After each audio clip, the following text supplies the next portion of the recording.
So these AI agents really thrive in a chat-oriented scenario. What the AI agent is doing is it's handling communication between a human. There is an email coming in and it's analyzing that communication, it's figuring out what tool to use, and it's crafting a response. So where these agents work the best is when they're connected up with some sort of chat or communication channel. So you can imagine that these agents are very good at monitoring email, monitor Slack, and they could communicate and help you do tasks through Slack, where you're actually sending it messages from Slack and then it's able to respond back to you. Or maybe you could have a conversation with your agent through Telegram, which is an online chatting platform, or WhatsApp.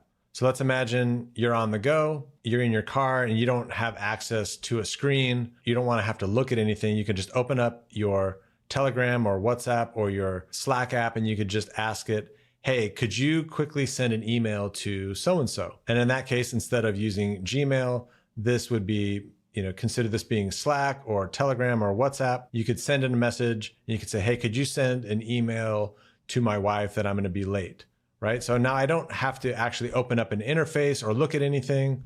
I can just speak into it. I could transcribe it and then send it into the agent. The agent could figure out what tool it needs to use.